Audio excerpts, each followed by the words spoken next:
All right, so let's take care of the knees. The knees can be complicated, but let's make it simple.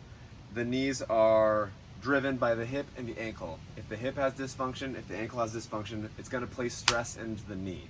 So we're gonna work with some soft tissue work, some banded strengthening and lengthening work, and then overall movements that open up space. Before we really start strengthening the joints range and building the musculature that help that joint, we need to first open up the space, find what our problem areas are, and open up those ranges of motion with control. So we're gonna grab a roller to begin. Right. You can have any type of roller really. This is a long one. If you have a smaller one, that's okay. This first position that we'll start with is gonna be on our back. And this is imagining like you just finished your day, but you can also do this to start the day, anytime really. You're gonna do about 1 minute per exercise, per movement. So I'm just gonna show you and talk you through it, then you'll do it on your own. You're gonna start right at the base of the skull. There's a space right behind the back of the head, the suboccipital ridge. In that space, there's a lot of tension built from staring at the phone, from driving, from being on the computers. Right, so we want to land the head there and just find some general rotation. It's like I'm trying to traction my shoulders down and pull my head in the other way, gently, of course. Right. So you spend some time there, and then the main work is going to be tractioning the spine down and releasing musculature of the back. So you then bring the roller to the top of the traps, right to the top of the shoulders. Bridge yourself onto the roller, and here just dig into this space. There's so many options. Maybe you spend a minute, maybe you spend way more, right? This feels good. If it feels good, stay there, right? Working to just a T, opening up the chest, opening up underneath the triceps and lats. I will often bring my arms over the head, find a little gentle back bend. Moving side to side. Important thing, breath is deep the whole time. Deep into the nose, pausing, exhaling through the mouth. All right, just moving the hips a little bit side to side. I'll often get into the lats, so I'll play into these rotating motions, getting under the arm, rolling back, getting under the opposite arm, rolling back. Working towards the roller underneath the sternum, finding big extension there, right? Take your time, right? Hopefully you have a lot of space and not tree stumps behind you. Work all the way through the extension. Sometimes I'll do gentle flexion, right? So we're extending and I'll do like gentle drawing in and then re-extend over. And then gentle draw in and re-extend over. And you're gonna work your way from the top of the spine all the way down. Sometimes I'll pause underneath the kidneys to the sacrum here, right? This is a great space to pause. Great space to just wait. Allow the hip flexors to gently open, right? Just find that extension space. Sometimes I'll grab one leg and draw in, so holding onto the right knee with the right hand and holding on to the right ankle with the left. Pulling in, switch, pulling in. Just spend some time working underneath the leg. These are great postures for opening up the hip.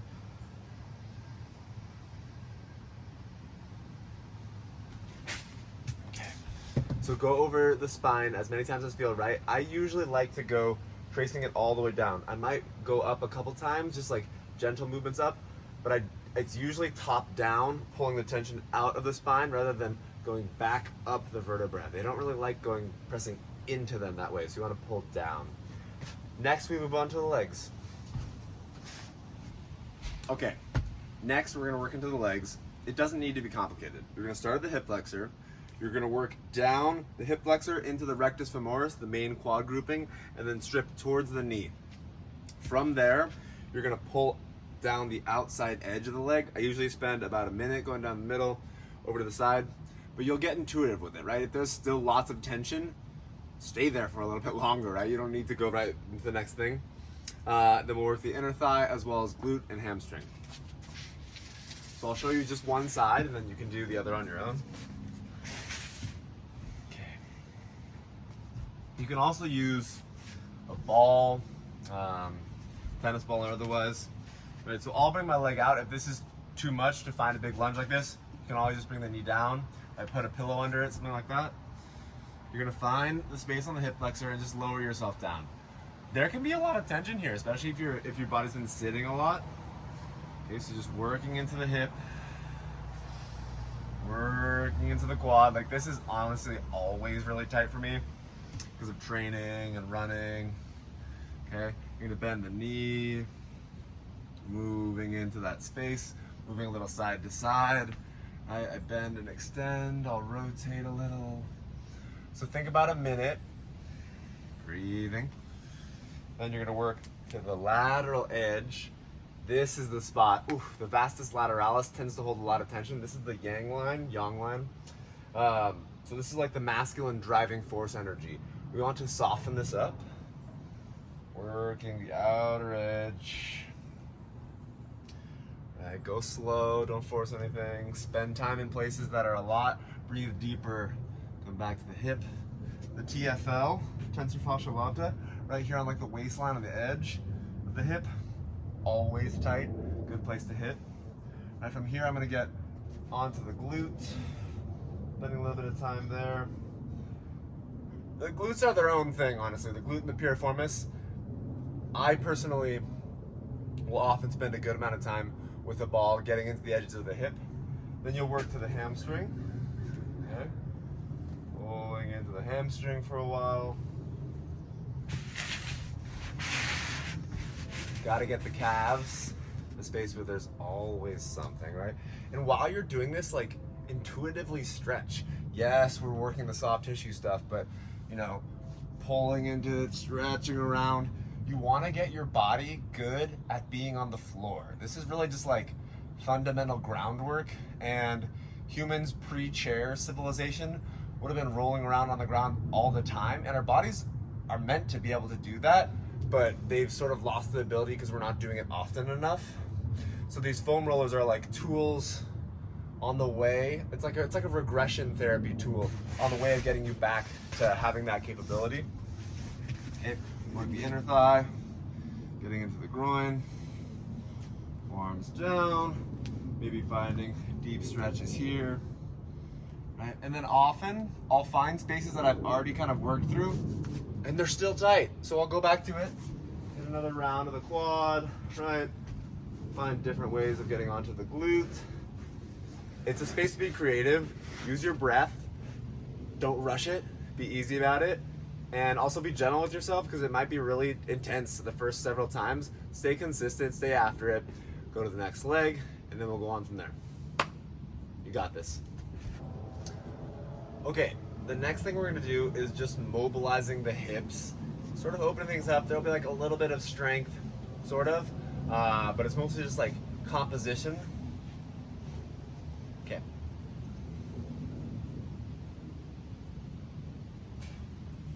Okay, the next thing we're gonna do is mobilizing at the hip. It might be a little bit of strength, depending on if your body's used to this position or not, but we'll go easy about it. You're gonna bring yourself down. It's mostly just opening up the hip. Down to the floor, hands down, knees are bent, feet on the floor. You're just gonna roll through some bridges, right? We're gonna go for about 20 repetitions, and don't hyperextend into the back. A hyperextension will look like this, where you're kind of just like dumping, right? You wanna inhale, drive up, exhale, pull down. I'm drawing my shoulders into the ground.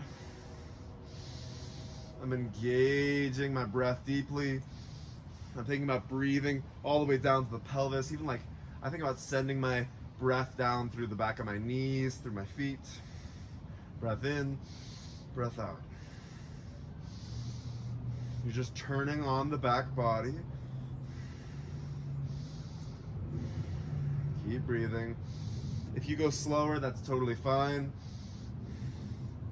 Although the hips are doing the main motion, inhale, driving up, exhale, lowering down. Think about the back of the arms, the shoulders rooting into the ground, opening up the chest, engaging through the hamstring.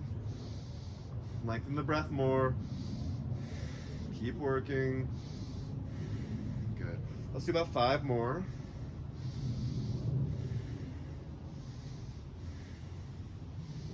We're gonna hold at the top. Right here, lifting up, engage, draw the shoulders into the ground. You can pull the shoulders into the ground so much and then drive through the heels. that it presses you backwards and the shoulders get pulled down your back. That's a nice way of tractioning the shoulders. Take a big breath. Exhale, lower down. From here, we're gonna open up the base of the hip. So you're gonna find happy baby pose.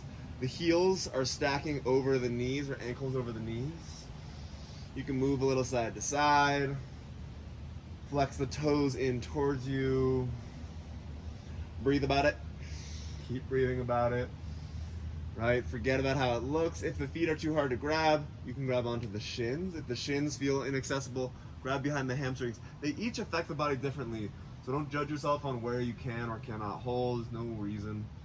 Circle the ankles. Just get weird. Just get a little weird. It's fine. It's not a big deal. Capture the edge of the right shin or foot with the right hand. Bring the left arm out. Half happy baby. Extend the left hand and left leg. Reach and look over towards the left side. One of my favorite poses. If any one of these poses strikes your body in a way where like that feels really good, stay there. Spend more time there and enjoy that space. Right? If not, that might be something to look at, right? Okay, from here, bring this right leg over. Knees bent, rolling across the body. Extend the right arm out. I'm gonna walk my left shoulder over more and then reach out to the right fingertips. Left toes pointing towards the sky. Right, as you gain more flexibility, eventually this can be done by holding on to the edge of the foot with the left hand, rolling over. Both good. Couple breaths. Come back to the center. Right, reaching up, stretching the back of the shoulder, big breath. Maybe capture the edge of the shin. Knee can be bent again with the right hand. Open that right leg out, big breath. Exhale, you're gonna release it down towards Shavasana, right? So you just find this long pose again on the ground. Couple breaths, right? If on your own you wanna spend more time, fully welcome to. Left leg's gonna come in. Right, capture the edge of the foot, or the shin, or the hamstring again. The right arm is long, the right leg is long. Open across the chest and shoulder. Right, feel into that space. Like if you never do this pose, this is gonna feel like a lot. So just because I'm opening my leg, I did this earlier when I taught a class, okay? So like, don't judge yourself. It takes time, it took me time. You have time, you'll get there. Breathe about it. It's all good. It's all good. We're gonna roll this leg across the body. Again, the knee can be bent and you hold on to the edge of the leg, or if you feel ready and it feels nice, roll it on over. Whatever works. Breathe about it. Ideally, this shoulder's on the ground. My body's a little tight right now, so it is what it is. You just breathe. Don't worry about it.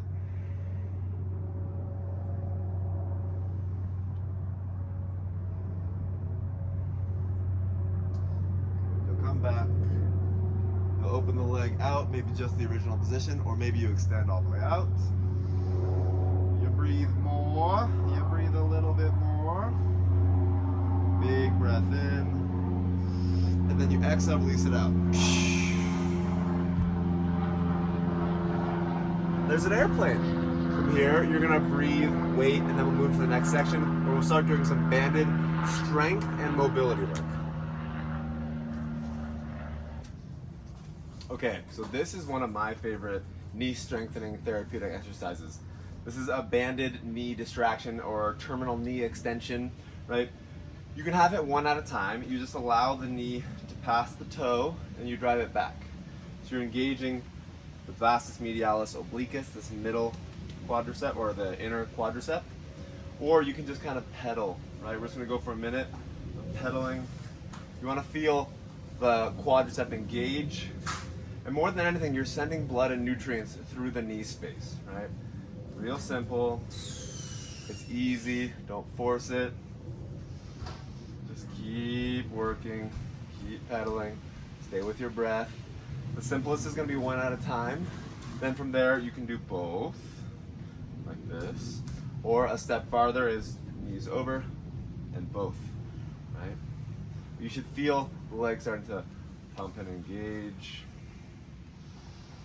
Right? Do a minute of this every day.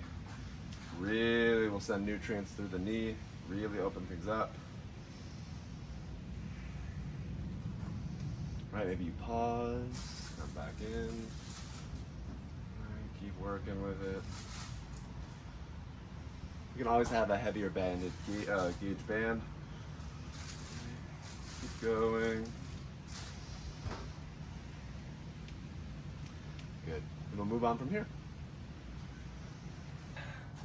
So from here, we're gonna do a slow assisted lunging pulse kind of movement. The left leg's gonna be forward, the right leg's gonna be back. Take your time. You're working to open up and control this range of motion and feel into what's happening. I always preach feel, form, and function. How does it feel? That's the first signaler to you of what's going on. What is the form? You're trying to bring yourself into a lunge, right? You're trying to lengthen the hip flexor, strengthen the leg, right? And what is the function? To be able to move your legs well in space, right? This is also like a split squat. This is what's gonna open the range if you want it to run or whatever. These are the type of motions that open up those ranges and keep that space healthy. So we just want to pulse through and feel first, right? So we're just inhaling, exhaling back, right? Maybe the toe lifts in the front. And this goes as far as you would like to progress. Just stay with it for a minute, right?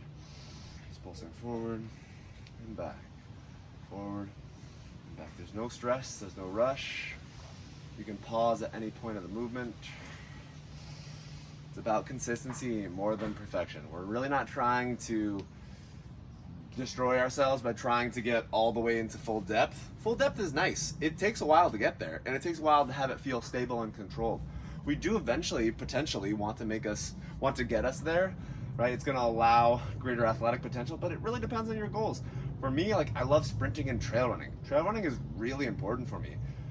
With that known, because I'm heavy, because I've had lots of knee history and injuries and impingements, I have to train a lot to keep my joint spaces safe. If that's not what your lifestyle is, you don't need to work that hard. You should try and see what it's like to open things up, switch sides, right? Be intuitive, maybe even do a couple rounds of this, but be easy with yourself, because forcing your body to do something that it really doesn't want to do, that isn't even aligned with your goals, what's the point of that? Like, we need to do things that are aligned with how we envision our future and how we would like our present moment to be, taking action now with the knowledge we have, seeking other knowledge, trying on other roles, and then being consistent with our effort. So go slow, work through both sides, right? Maybe it's just right here. Maybe it's just right here, pulsing back and forth, just playing with the motion. So try that, maybe do 1 or 2 rounds, do it on the daily, and see what happens. Okay, this next motion is one of my favorite things. It's a banded hip flexor distraction. So you're gonna place the band high up into the hip flexor across the front of the hip. You can pad the knee, you can put like a big pillow under it, anything like that. Bring your left leg forward. The placement is somewhere above the hip crease. You're gonna pull yourself through and feel into it. I'll often pulse a few times, right? As many as feels appropriate. Breathing deeply, focusing, no stress. And then I'll hold, and I'll just try to lengthen everything out. And now you're working this whole front line. So what I might do is I might bring my right arm up. Oh, there's a wasp on me. Avoid wasps. Bring my right arm up, capture the top of my elbow, and sink myself in. Maybe you're right here, right? You don't have to be super far into the posture. Don't stress anything. Just breathe and have something feel good. Maybe you reach up and out, right? But stay with it, even if it's intense, stay with it as best you can. Opening in, taking a few more breaths, and then releasing yourself out and going to the other side. Okay, the next movement is to open up the hamstrings. It's dynamic. You can do this at the beginning, you can do this at the end. We're gonna do it here, obviously, but this is something you can do all the time. So you're gonna bring your hands down. I like my forearms down. And you're just gonna pulse the hamstrings. You're really just working to open up the edges of the hip. It might look ridiculous, whatever, it'll feel good. So the hands can be here. This is gonna be an easier variation. Eventually, this becomes something where the hands are on the ground, right? If this is way too much on the back, don't do that. Right, but you're just working to open up and pulse through the hamstrings. Breathing about it. Be easy. Don't force. Make that breath smooth. Keep going. Right? Test. See which variation feels best for you. Opening up the hips. Sending blood down through the legs. Again, this is also going to heal the knees. Right? Be mindful not to like jump. Don't jump into the back. The core is gently on. You bring yourself up. Simple as that. Okay, now the last thing, and I do a million of these, is going to be this windshield flossing rotation of the hip. Feet are going to go in front of you.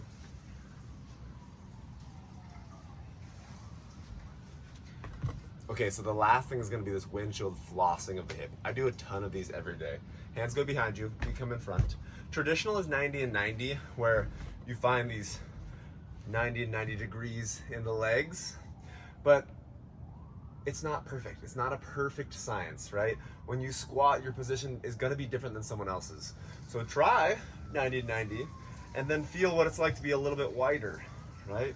Feel what it's like to be a little bit narrower. It just so happens that 90-90 does feel good for me most of the time, but I will try narrower stances just to kind of open up and potentiate my ranges. Keep going side to side. Now, if you wanted to step this up, if you really wanted to spice things up, the mobility drill is to pick the heel up. So you go to one side and you pick the heel up, you go for like 20, 30 repetitions, and then you take a block, a bolster, a bunch of pillows, and you prop it up. So you hold yourself in a range that you normally can't get to, and then you do a few more. It will open up your internal, this motion, it'll open up this internal way of moving the hip. That rotation is usually locked for a lot of people, internal rotation. This is one of the ways of opening it up. Highly recommend it. The hands behind are opening up the shoulders, expanding the chest. And if you'd like, put the feet down, expand everything up into a reverse table. Hold here 4 breaths, right? 10, 15 seconds. Think about lengthening the tailbone out in front of you. Release down. And from there, you've had a very complete sequence, opening, mobilizing, and strengthening just to a bit the knee and the joint space there. Try this regularly, see what happens to the body as you do things consistently. Wishing you all the best.